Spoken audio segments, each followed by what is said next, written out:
আমরা আংশিক নয়, সম্পূর্ণ প্রচারে অঙ্গীকার করি। CNN বাংলা টিভি, বাংলার কথা। গত 11ই মে রোজ শুক্রবার মুগদা মান্ডা বটতলা মসজিদের পিছনে তুতা মিয়ার বাড়ির ছাদ থেকে পড়ে ইলেকট্রিক মিস্ত্রি জসিমের ছেলে রতন 10 গুরুতর আহত অবস্থায় ঢাকা মেডিকেল কলেজ হাসপাতালে চিকিৎসার জন্য ভর্তি করা হয়েছে। জানা যায়, তুতা মিয়ার 4তলা বাড়ির ছাদে রোলিং ছাড়া এবং বাড়ির ছাদের কোনো দরজা না থাকায় শিশুটি খেলতে খেলতে ছাদের উপরে থেকে পড়ে গুরুতর আহত হয়। তাৎক্ষণিক তাকে ঢাকা মেডিকেল কলেজ হাসপাতালে ভর্তি করা হয়। কর্তব্যরত ডাক্তার 72 ঘন্টা সময় ধরে তাকে স্পেশাল চিকিৎসা করে যাচ্ছে। তার জ্ঞান না ফিরায় শিশুটি এখন শঙ্কার মধ্যে রয়েছে। হাসপাতাল সূত্রে তথ্যে জানা যায়, শিশুটি গুরুতরভাবে আহত হয়েছে, তার অবস্থা আশঙ্কাজনক। এই গরিব দিনমজুর জসিম এর পক্ষে এই ব্যয়বহুল চিকিৎসা চালানো অসম্ভব হয়ে পড়ছে। আরও জানা যায়, ইতিপূর্বে প্রশাসনিক কোনো তোয়াক্কা না করে তুতা মিয়া প্রশাসনকে বৃদ্ধাঙ্গুলে দেখিয়ে উক্ত বাড়িটির ছাদ এবং ছাদের রেলিং এবং দরজা না লাগানোর কারণে অহরহ করছে এই দুর্ঘটনা।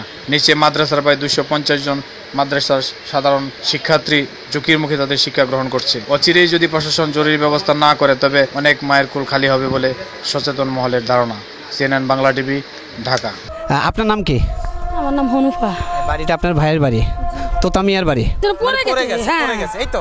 হ্যাঁ, আচ্ছা, ঠিক আছে। দর্শক, আমরা প্রত্যক্ষদর্শী এই বিল্ডিং এর যে মালিক, ওনার বোনের সাথে কথা বলছিলাম এতক্ষণ। ওনার মুখে শুনতে পেলাম যে আসলে ওনাদের এই বিল্ডিং থেকে ছেলেটা পড়ে গেছে এবং এখানেই সেই অ্যাক্সিডেন্টটা ঘটেছে। মেডিকেলে নিছে আর হ্যাঁ নাই কইছে ঢাকা মেডিকেলে লয়ে যাও। বাচ্চাটা শুনেছি আমাদের ওই পাশের বিল্ডিং এর বাচ্চা। পাশের বিল্ডিং এর বাচ্চা। দর্শক, শুনতে পাচ্ছেন আপনারা, পাশের বিল্ডিং এর বাচ্চা কিভাবে এই বিল্ডিং থেকে পড়ে যায়, এখানে কি করে আসে। আমরা তদন্তে থাকবো, এই ব্যাপারটা দেখতে থাকুন, আমাদের সাথে থাকুন, আমরা দেখাবো আপনাদেরকে পরবর্তী ধাপ।